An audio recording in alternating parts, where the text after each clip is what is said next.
Pertarungan epik sekelas dewa banyak terjadi di Tensura. Namun tahu nggak kalian, banyak di antara pertarungan-pertarungan tersebut terjadi secara off-screen, bahkan di light novelnya. Padahal pertarungan tersebut memiliki efek yang sangat luar biasa bagi dunia Tensura. Dengan kata lain, pertarungan ini tidak diketahui jalan pertarungannya, namun diketahui apa sebab dan akibatnya bagi dunia. Nah, berikut adalah 7 pertarungan paling epik namun terjadi secara off-screen di Tensura. Pertarungan pertama ada Feldanava melawan Raja Gila Raksasa Asura yang terjadi di volume 16 dan volume 19. Terjadi ketika manusia sedang berada di titik terlemah mereka di dunia tengah alias dunia kardinal. Tiba-tiba dari dalam bumi lahirlah suatu ras yang merupakan bentuk manifestasi bumi itu sendiri. Makhluk tersebut memiliki kekuatan yang luar biasa dengan ukurannya yang besar pula dan dijuluki sebagai Sang Raja Gila alias The Mad King Giants. Makhluk tersebut dikenal pula dengan sebutan lainnya yaitu Ashura. Bersama dengan para pasukan raksasa yang dia pimpin, Ashura kemudian mengobrak-abrik dunia dan pada akhirnya para 7 serafim mesti turun tangan untuk menghadapi mereka. Meskipun begitu, mereka tetap kesulitan untuk menaklukkan Sang Raja Gila, pemimpin mereka, dan karenanya Feldanava, pencipta dunia kardinal, kemudian turun tangan sendiri untuk menghentikan Sang Raja Gila yang memiliki 3 kepala ini. Dalam pertarungan ini, dia lalu membagi raksasa tersebut menjadi 3 individual, yaitu Dagrul, Glassword, dan juga Fen. Masing-masing memiliki kekuatan yang luar biasa, meskipun mereka sudah dibagi menjadi 3 individual berbeda. Baik itu Dagrul dan Glassword kemudian menjadi pengikut Feldanava yang setia. Dagrul menjadi raja para raksasa di dataran tandus di barat, dan Glassword menjadi asisten alias pembantunya. Sementara itu Fen, saudara mereka yang lain, tidak mampu menghilangkan sifat brutal dan destruktif yang dia miliki. Karenanya Feldanava kemudian menyegelnya menggunakan rantai Dewa Gleipnir di Heavenly Palace atau Istana Langit. Feldanava kemudian menugaskan Dagrul untuk menjaga Heavenly Tower alias Menara Langit, dan di tempat di mana relik suci ini berada, dia pun lalu membangun negara yang nantinya dikenal dengan sebutan Holy Void Damargania. Pertarungan selanjutnya yaitu pertarungan di neraka, pertarungan antara si merah dan si hitam yang terjadi di volume 11 dan volume 17. Di Netherrealm alias neraka, dunia tempat di mana makhluk spiritual bernama iblis bersemayam, hiduplah para iblis terkuat yang dikenal sebagai iblis primordial. Mereka adalah para iblis tertua dengan pengalaman dan berbagai macam perbendaharaan sihir-sihir luar biasa di gudang pengetahuan mereka. Di antara mereka yang terkuat adalah 2 iblis, yaitu iblis primordial merah dan iblis primordial hitam. Sementara sisa 5 iblis primordial lainnya seringkali kalah melawan mereka. Pertarungan antara iblis primordial merah dan iblis primordial hitam di neraka ini terjadi berkali-kali, dan setiap kali mereka bertarung, maka hasil pertarungannya pasti selalu berakhir dengan seri alias draw. Setelah pertarungan mereka ini, mereka kemudian diketahui menjadi sahabat baik. Nantinya keduanya kemudian dinamai. Sang iblis primordial merah dinamai 2 kali. Dia menamai dirinya dengan sebutan Gi, dan Rudra sahabatnya kemudian menambahkan Crimson di belakang namanya. Sedangkan primordial hitam nantinya dinamai oleh Rimuru dengan nama Diablo. Diketahui kalau dalam pertarungan ini Gi sebenarnya jauh lebih kuat. Namun dikarenakan jumlah nyawa tak terbatas yang Diablo miliki, maka dia akan bangkit lagi setiap kali Gi menghabisinya. Setelahnya, Gi yang gila akan pertarungan dan menjadi jauh lebih kuat, kemudian terus mencari lawan sepadan hingga ke dunia kardinal. Sedangkan Diablo memfokuskan pertarungan-pertarungannya, daripada memperoleh kemenangan, dia memilih untuk melakukan pertarungan-pertarungan yang menghibur dirinya karena dia bosan terus menang. Akibatnya Diablo tidak pernah mengevolusikan dirinya menjadi lebih tinggi dari Archdemon. Padahal Diablo bisa menjadi Demon Peer atau bangsawan iblis kalau dirinya mau, karena dia bahkan bisa menang dengan hanya menggunakan pengalamannya saja di pertarungan. Meskipun begitu, kedua iblis primordial ini pada akhirnya menjadi sahabat baik dengan masing-masing memiliki keunikannya tersendiri. Pertarungan ketiga antara pencipta dunia melawan Raja Iblis pertama. Dalam perjalanan Guy Crimson di dunia kardinal, Guy terus mencari orang-orang kuat untuk dia lawan hingga akhirnya dia kemudian menghadapi makhluk terkuat yang pernah dia hadapi dan menjadi satu-satunya kekalahan yang pernah dia alami. Pertarungan tersebut adalah pertarungannya dengan sang pencipta dunia, sang naga gugusan bintang Feldanava. Dalam duel satu lawan satunya ini, dia dikalahkan secara telak. Dia melakukan serangan-serangan terkuatnya kepada Feldanava, namun Feldanava berhasil menghindari serangan tersebut dengan mudah. Sedangkan satu serangan dari Feldanava cukup untuk membuat Guy terbenam ke tanah dan tidak bisa bangun lagi. Guy pun merasa kalau kebanggaannya sebagai makhluk terkuat di dunia hancur. Dan setelahnya mereka pun bersahabat dan Guy membangkitkan unique skill Prideful One. Feldanava lalu meminta kepada Guy untuk menjadi mediator setelah menjadi sahabatnya dan mencegah manusia dari kehancuran yang akan mereka lakukan nanti kepada diri mereka sendiri.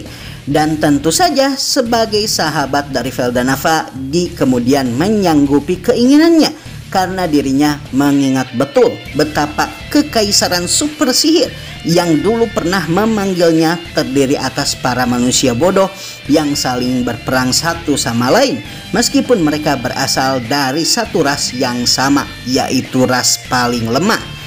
Ternyata alasan paling besar kenapa Feldanava meminta bantuan Guy terjadi dikarenakan Feldanava diketahui telah melepaskan sifat kemahakuasaan dirinya dan manusia tentu saja menjadi beban pikirannya selama ini. Sejak saat itulah Guy kemudian mengemban tugas sebagai mediator dunia.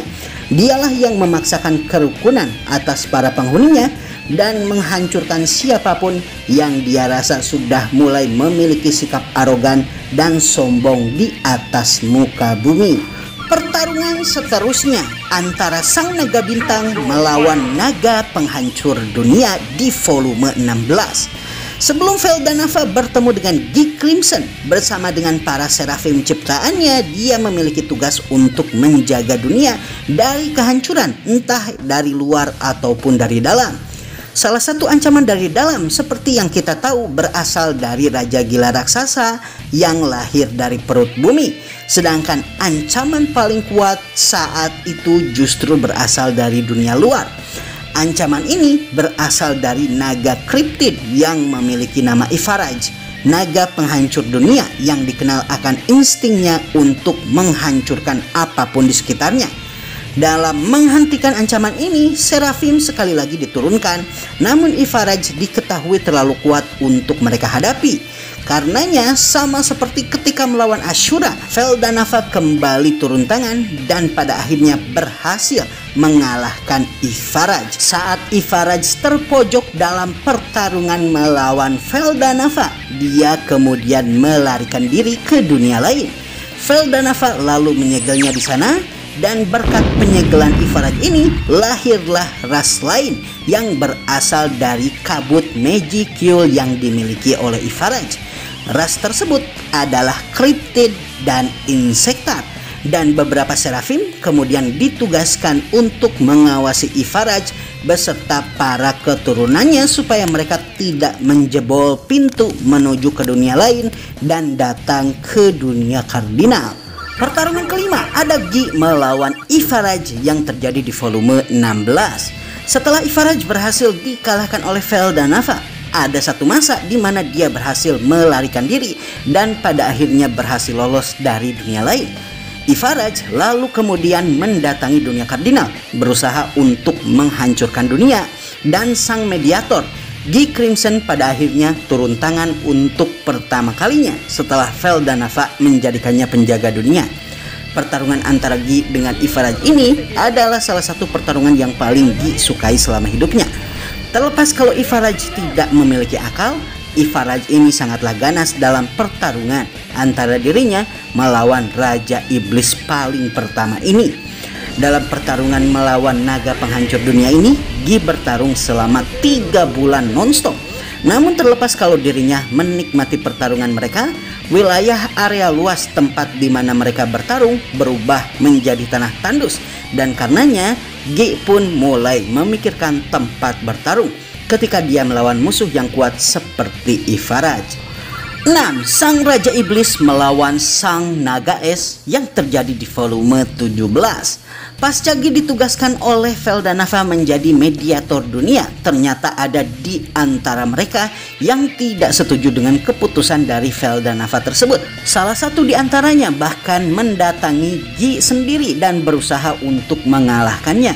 Tepat setelah Gi memutuskan kalau bekas kekaisaran super sihir di benua utara akan menjadi tempat tinggalnya, dia lalu menengok ke atas benteng dari kekaisaran super sihir dan melihat naga berwujud indah dengan kristal mengelilingi tubuhnya, juga mata seperti berlian berusaha untuk menyerangnya. Naga itu kemudian berteriak kalau dirinya tidak akan menerima Gi menjadi mediator dunia yang ditugaskan oleh saudaranya Feldanava. Dan ternyata naga yang menyerang Gi adalah Felzad, sesama naga sejati sama seperti Feldanava dan juga adik perempuannya. Di antara para makhluk lainnya yang pernah dia hadapi, Felzad adalah salah satu musuh paling berat yang pernah Gi lawan. Hal ini terjadi karena Felzad memiliki magic kill terbanyak setelah kakaknya Feldanava, dan karenanya Gi tidak bisa mengalahkannya, terlepas kalau dirinya sebelumnya mengalahkan Ifaraj. Namun meskipun begitu, Felzadlah yang merasa terheran-heran ketika bertarung melawan Gi, karena Gi hanya memiliki unique skill namun bisa mengimbanginya di pertarungan. Sedangkan Felzad sendiri memiliki ultimate skill Patience King Gabriel pemberian Feldanava. Sambil bertarung, Felzad lalu mengatakan kalau seharusnya dirinya lah yang diakui dan dijadikan mediator dunia, bukannya Gi, karena dia telah diberikan ultimate skill langsung oleh Feldanava. Namun Gi kemudian membantah dan berargumen kalau justru karena dia menolak pemberian ultimate skill Feldanava lah dia dipilih oleh Sang Naga Bintang, pencipta dunia kardinal.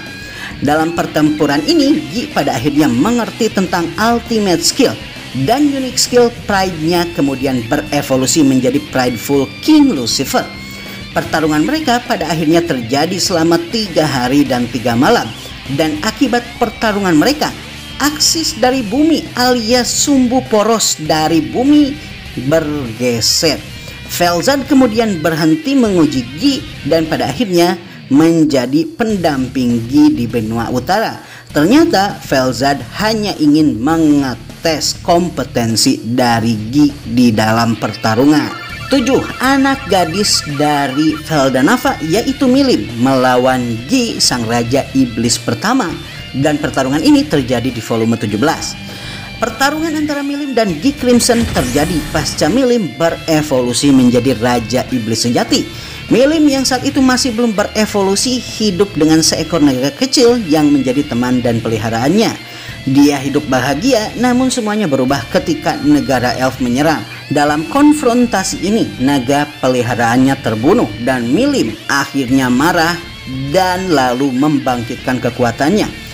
100.000 penduduk kerajaan elf terbunuh akibat amukan Milim, dan Milim kemudian membangkitkan ultimate skill. Namun amukan Milim pada akhirnya mengambil alih kesadarannya, dan Milim terus mengamuk tanpa henti dalam mode yang disebut mode stampede ini.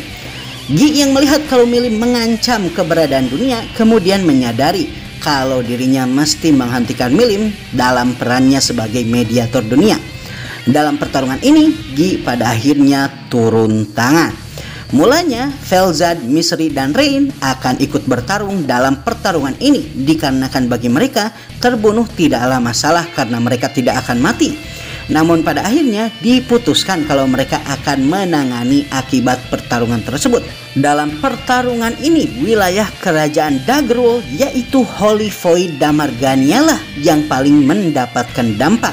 Karena pertarungan Gi dan Milim, negerinya dikenal sebagai tanah yang tandus. Di tengah pertempuran, sang ratu peri administrator bintang-bintang yaitu Ramirez kemudian menengahi.